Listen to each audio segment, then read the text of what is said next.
Seja bem-vindo a mais um episódio. Hoje nós estamos com uma edição especial diretamente do segundo simpósio de Mariologia, aqui com o pessoal da Locus. Então, essa galera aqui especializada em Mariologia, que dedica sua vida para conversar, se aprofundar e estudar um pouco mais das maravilhas aí que é a teologia sobre Nossa Senhora. Então, quem está aqui conversando com a gente é a presidente do Locus Mariológicos Brasil, aqui a Carol vai conversar com a gente. Ela que não tá só ela aqui, né, já trazendo aqui. Nós temos hoje, então, apesar de parecer que estamos só em duas pessoas, aqui somos três, né? Nós temos 3 pessoas aqui para conversar sobre um tema muito importante que, assim, eu tenho certeza que vai engrandecer muito a sua vida, né? Que é justamente a questão da contemplação, né? Como incluir isso na nossa vida, como que a contemplação ela passa a fazer parte não só da nossa oração, mas também em toda a nossa vida. Acho que assim, é um passo importantíssimo para quem verdadeiramente quer caminhar com Deus. E a Carol vai contar um pouquinho a respeito disso com a gente. Mas primeiro aqui, então, seja muito bem-vinda ao Salve Maria mais uma vez, Carol. Obrigada, Guto. É muito bom estar com vocês. Agora a gente está praticamente em casa, né, aqui no simpósio. Isso. Vamos lá, contribuir. Vamos lá, primeiro, Carol. Contemplação, né? É um termo que ele precisa muitas vezes ser especificado, porque ele pode ter diversas formas de se entender esse termo hoje, né? Como que você, primeiro, vamos dizer assim, poderia trazer para a vida de um cristão, de um católico que está acompanhando aqui junto com a gente, a palavra contemplação, né? Como que ele pode desvendar isso para conseguir ficar mais próximo? Então, porque a gente pode pensar que contemplação é eu parar, silenciar, fechar os olhos, botar a mão no coração, né? E esperar... Falar por irmão do lado, não. Aí já não é contemplação. Silenciar e esperar Deus falar algo comigo, né? Ou então eu silenciar a tal ponto que eu quero me esvaziar de mim. A gente já fez isso muitas vezes, né? Esvazia-se de si agora para que Deus entre. Porque Deus não entra porque eu saio. Não tem como eu sair. Essa questão, essa ideia de contemplação, que eu saio de mim, já não é uma contemplação cristã. Já é uma confusão que entrou. Fruto de filosofias não cristãs. Né? Um dos exemplos de contemplação não cristã é o budismo. Só que a forma como o budismo age, a questão do espiritismo também, muitas vezes, né? Eles utilizam dessa contemplação. O yoga, vou ser cancelada aqui no YouTube por causa disso, mas o yoga, zen, são expressões de contemplação não cristãs. Por que, Carol, que não é cristão? O budismo é claro, mas e essas outras expressões, né? Porque exige da pessoa um esforço para que ela entre num êxtase fora de si.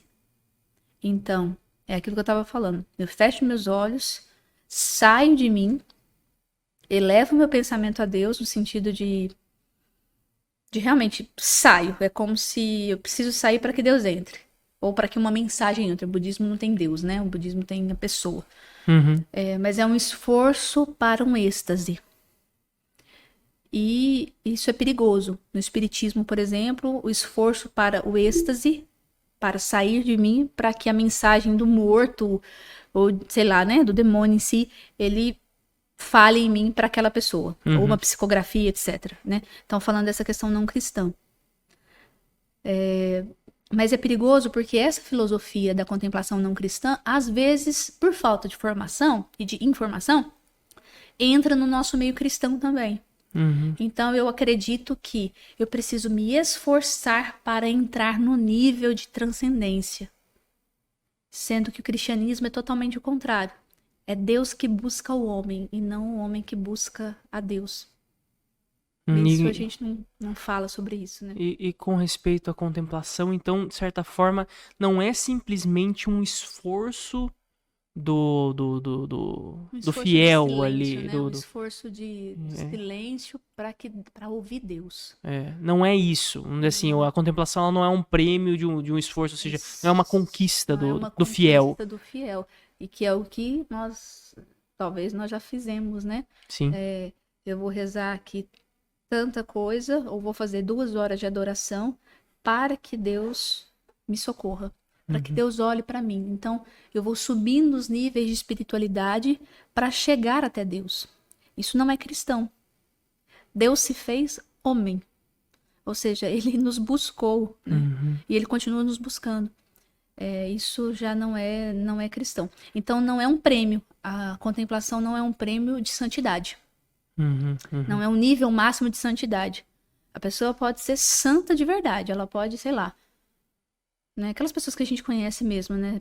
Sacerdotes, religiosos, leigos mesmo, que a gente fala, nossa, dá pra sentir um cheiro de santidade daquela pessoa. A pessoa pode ser muito santa, pode ser muito entendedora da palavra de Deus, mas se Deus não a elege para os efeitos da contemplação, não acontece. A contemplação é um prêmio, não é um prêmio, né? O prêmio é porque a gente alcança aquilo, né? Mas é uma gratuidade de Deus para o homem. Uma eleição de Deus para o homem. Uma eleição. Olha Quando só. a gente precisa, ele dá. Mas ele que sabe o momento. E com respeito a isso, né, acho que dá para implicar em diversos locais da nossa vida, principalmente essa ideia, né, de que eu preciso, de certa forma, ser o funcionário do mês, né, ter uma fotinho É isso. no quadro ali de Deus, para aí sim eu merecer certas graças, merecer certas ações divinas para mim. E essa ideia, né, ela acaba nos tornando também, de certa forma, um pouco interesseiros, talvez, na ação da nossa fé, não reconhecendo, vamos dizer assim, a grandeza real de Deus. Mas é porque a gente começa a medir Deus com as nossas medidas humanas. Então, quem trabalha, a meritocracia não é em todo lugar, né? Mas deveria ser, por exemplo. Mas a questão da meritocracia, a pessoa estudou muito, a pessoa é boa naquilo que ela faz, logo, no final do mês, se ela bate aquela meta, ela ganha um prêmio.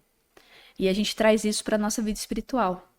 Então, eu tenho que ser muito boa, faz o bem, evita o mal, Deus te ama. E não é bem assim. Com Deus é totalmente o contrário, né? Isso não é relativismo, mas é porque Deus escolhe, sendo bom, sendo mal. Até a questão das mensagens de Nossa Senhora, as aparições de Nossa Senhora, nem sempre são para os mais santos ou para os mais entendidos. A gente vê muitas crianças, né, com as mensagens de Nossa Senhora, das mensagens aprovadas, por exemplo, né? Mas nós vemos também, nós temos uma mística que era da Suíça, a Adrienne von Speyr. Ela era protestante.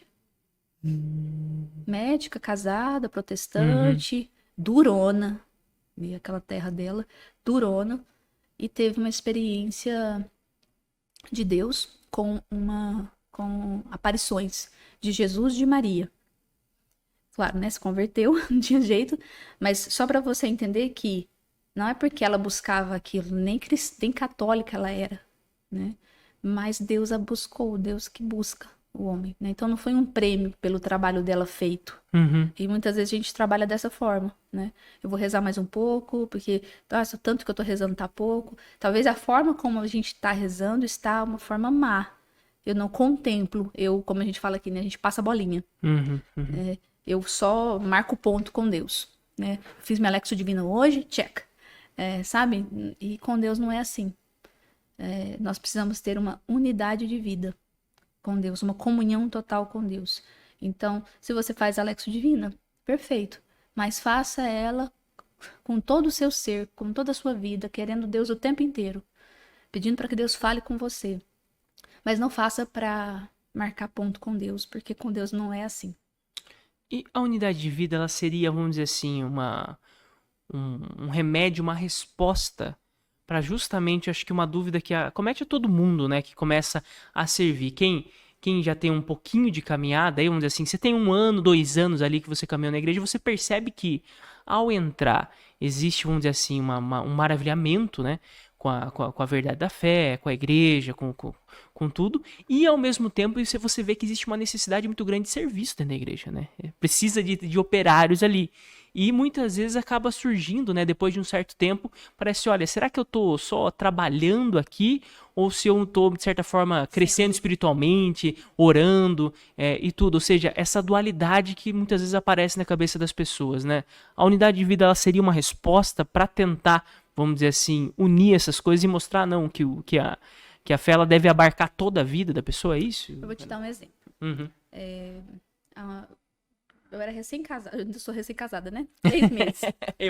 Como se fosse há muito tempo.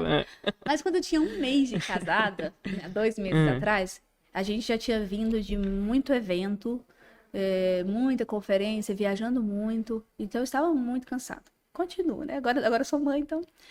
Mas estava muito cansada. E eu aprendi na minha vida missionária que às vezes a gente precisa de um retiro de silêncio, né? Um retiro assim de espiritualidade, uma coisa mais, sei lá. Se abastecer. Isso.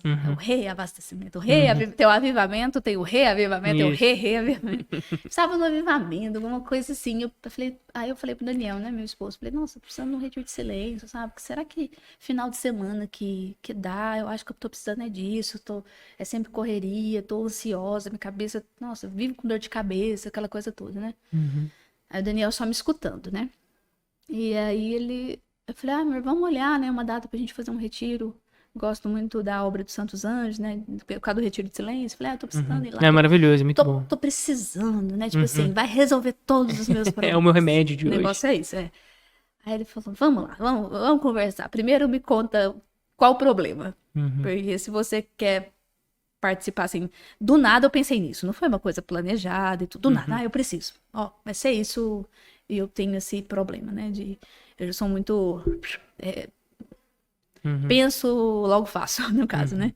Então, e graças a Deus eu casei com penso, logo penso. Né? Então, dá certo. Ele falou, olha, primeiro, o que tá acontecendo? Eu já desabei de chorar. Né? Acontecendo isso, tô cansada, isso. E aí ele me falou uma coisa que uma vez meu diretor espiritual falou, Carol, será que você não tá precisando de dormir? Não é que você não precisa rezar, claro que você precisa. Mas a unidade de vida é essa. É conseguir viver uma espiritualidade no seu cotidiano. Você imagina eu daqui uns 10 anos, com 7 filhos. Precisa assumir uma semana assim, de casa. Marido, felizmente, né, uma semana lá, vou participar. Tá, mas a mulher precisa, a gente precisa. Mas Deus nos chama para essa unidade de vida. Talvez seja, na verdade, a sua necessidade não seja sair, ir para outra cidade, fazer um retiro de oração, um retiro de silêncio. Talvez seja conversar mesmo com seu esposo. Falar, tá acontecendo isso, aquilo, eu tô um pouco sufocada nisso, um pouco sufocada naquilo. Você pode deixar eu dormir 5 horas direto? Será que a gente pode, sei lá, fazer um churrasco esse final de semana? Né? Ou ver um filme. Ter uma noite com amigos, por exemplo, isso, fazer uma coisa. E aí os dois em conjunto conversam e falam, não, realmente, de fato, melhor é isso. Porque talvez o silêncio lá naquele final de semana vai me dar uma paz, só que uma paz momentânea, porque eu não resolvi aqui dentro. Eu vou resolver o barulho, eu vou resolver o cansaço porque eu vou dormir, eu vou conversar com outras pessoas, né? Mas quando eu voltar para casa, eu vou voltar para os mesmos problemas. Então, a unidade de vida é isso. É conseguir, com a graça de Deus, né, a partir do pouco que você já faz, você só consegue a missa no domingo, por exemplo, mas viva intensamente aquela missa de domingo para que ela te abasteça, de fato, durante toda a sua semana. Quando você conseguir rezar, reza. Se você conseguir rezar muito, reza muito. Mas... vive essa unidade, porque hoje em dia tá todo mundo, né? Tudo é correria, gente. Essa globalização, WhatsApp, trenheira, olha, Minas Gerais. Tudo é muito corrido. Então, nem sempre a gente vai conseguir esses momentos. E aí, eu vou ficar louca? Fica. Aí a quantidade de depressão, de ansiedade, de distúrbios que tá acontecendo. E eu passei por isso. Talvez foi porque eu não resolvi aqui dentro. Né? Então, a contemplação você pode fazer em qualquer lugar. Né? A meditação você pode fazer em qualquer lugar. Você pode fazer até cozinhando. Né? Mas é essa unidade de vida. Não é tal hora marcada com Deus para isso, tal hora marcada para isso, tal hora marcada para isso. A vida humana não acontece bem assim, né? Muito bem, não, Carol? E Nossa Senhora, como se encaixa nesse... Nossa Senhora seria um exemplo de vida contemplativa, de unidade de vida com Deus, assim? A gente fala assim, Nossa Senhora é exemplo disso, exemplo daquilo, né? A gente usa meio que é bordão que fala? É um bordão, né? Nossa Senhora é exemplo disso. É igual festa de Nossa Senhora, né? Cada dia tem lá, Nossa Senhora, exemplo de fé. Isso, Nossa Senhora, exemplo de confiança. O que significa mesmo, né? Baseado em que ela é exemplo de vida contemplativa? Ela era freira, monja, não era. Baseada...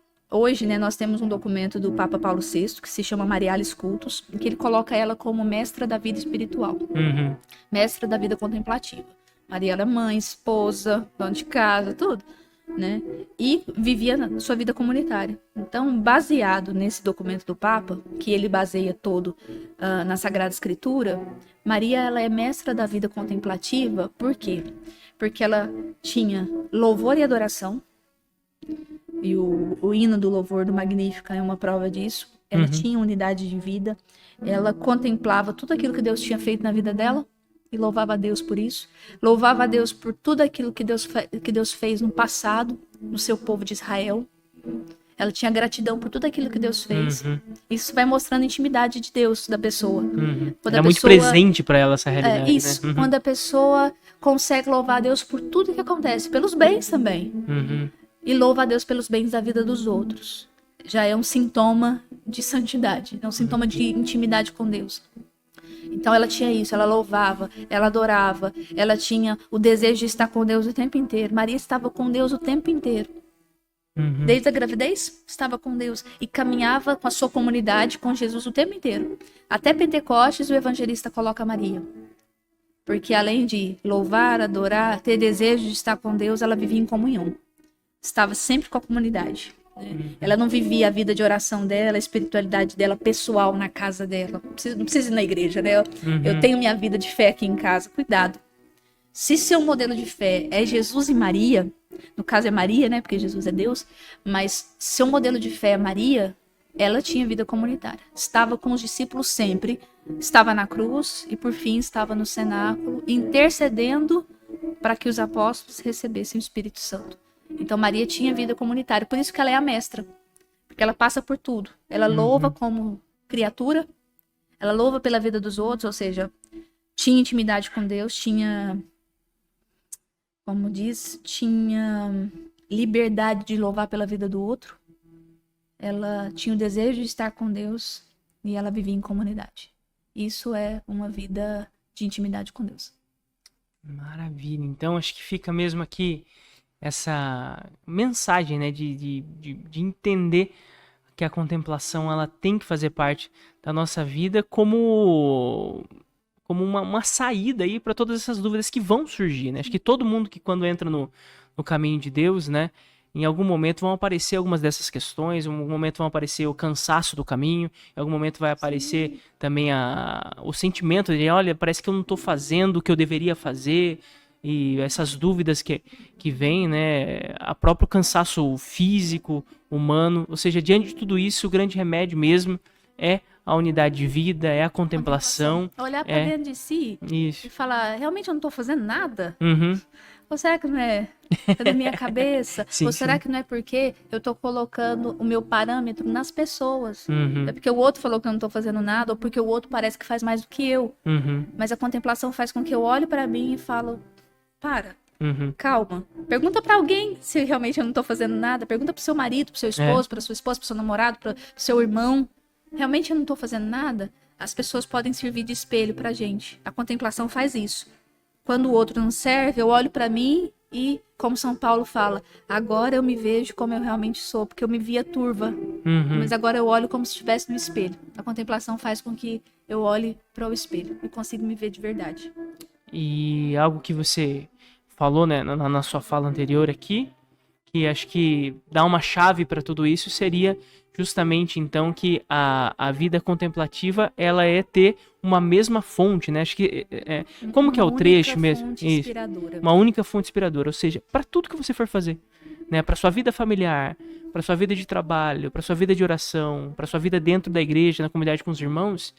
Acho que a grande forma de ter uma unidade nisso é que tudo parta de uma mesma fonte. Você queira agradar não, você queira se ligar à mesma pessoa, né?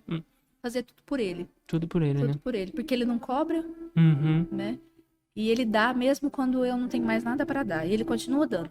Ele continua caminhando comigo, ele continua me buscando. Mesmo quando eu jogo ele fora. Né? Quando eu falo, não quero mais, já tô cansada. Inconscientemente. Talvez conscientemente a gente não fala isso para Deus, né? Já tô cansada do Senhor. Mas quando eu nego a graça de Deus, quando eu nego a maternidade, quando eu nego ser uma boa esposa, quando eu nego várias coisas dentro do meu matrimônio, né, dentro da minha missão, quando eu sei que eu tô cansada, mas eu sei que eu consigo dar mais um pouquinho, e eu nego isso.